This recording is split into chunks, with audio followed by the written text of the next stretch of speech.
is the Menards in Evendale, Ohio, which is near Cincinnati. They recently returned their trains and buildings to the front of the store, and there are some interesting new offerings for this fall. They can go by different names, but I think most communities have a local, sometimes seasonal ice cream store like this.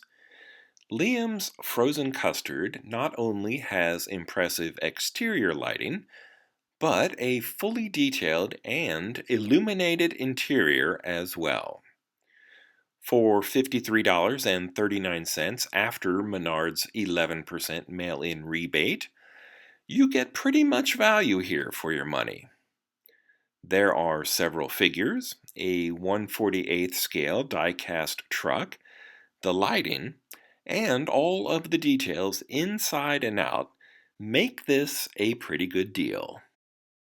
I don't have room for it, and it really wouldn't go with the theme of my layout, but I'm actually considering the idea of getting one of these, because I think it's pretty cool.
The Cripple Creek Seed and Feed is also new this fall, and it's even cheaper than Liam's Frozen Custard.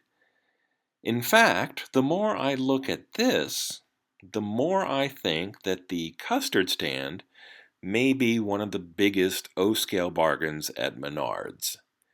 Unlike that earlier building, this one has no interior, no die-cast truck parked outside, there's only one figure, and there's no lighting whatsoever. The siding is printed, not three-dimensional, and the same is true for the planks of the loading dock.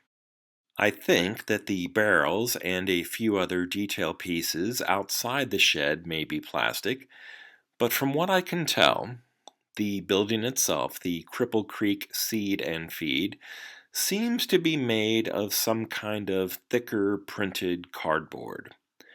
I like my model kits, even my O-scale building kits, to be made out of plastic. Plastic seems to be more durable, and it's far easier to customize or repaint. The Milwaukee Road is one of the new road names offered by Menards on their diesel locomotives this year. The Evendale Menards had two of these sets on their shelves, and I'd be interested to know how quickly they sell and who's buying them. From the reviews on YouTube, the buyers mostly seem to be old guys like me. What this hobby really needs are more young people to become interested in toy trains. If that doesn't happen, then the value of these toys will plummet in 10 to 20 years when us old guys start to die off. That's when there will suddenly be a huge supply of these things with relatively little demand from younger generations. Supply and demand. Freaking economics. Ugh.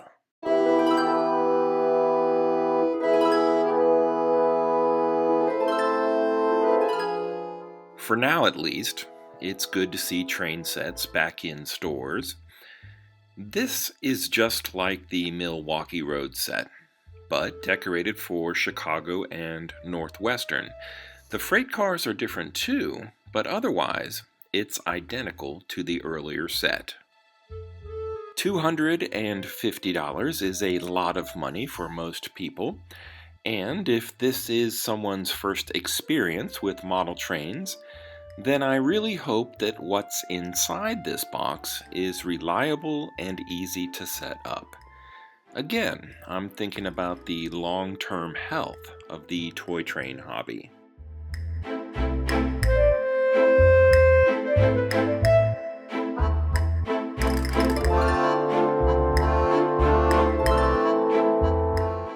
Menards is smart enough to offer boxcars in the same names as their starter sets.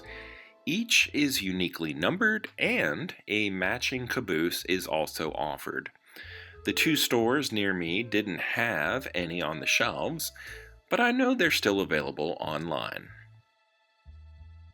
I haven't seen the Tulsa tank train set in any store, and I could be mistaken, but this may be the most expensive O-scale product that Menards has offered to date.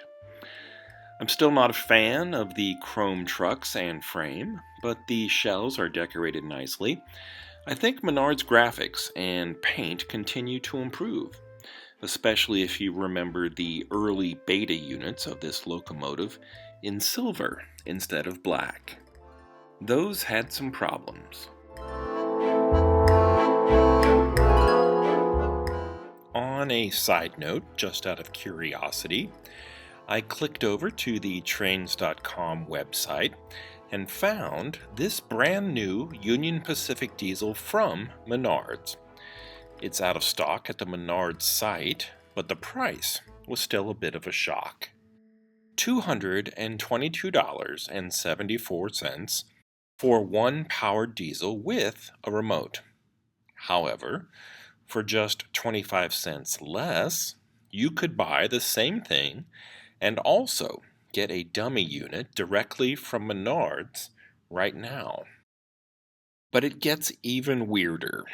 For $203.81, Menards will sell you not only the powered locomotive with remote, but also a caboose and some track and the power supply. What's that all about? In all fairness to Trains.com, if something is not selling, they will lower the price over time. It only makes sense for a business to try and get as much as possible for the product they're selling, so I can't really hold that against them. I'd do the same thing. Here's another strange thing that I found online, this time at Menards.com. For $88.11 after the 11% mail-in rebate, you could roll the dice on a Menards mystery box. For that amount, they'll mail you 2 O-gauge buildings, you won't know which ones, and also a vehicle and a free bonus gift. The O-gauge buildings may be scratched, dented, or otherwise damaged. Again, you won't know until it arrives on your front porch. and there are no returns. So, do you feel lucky? I'm not much of a gambler myself, but if you rolled the dice on whether or not to watch this video, I hope you feel like a winner at this point. Thanks for watching, and until next time, this has been Bob's Workshop. Take care.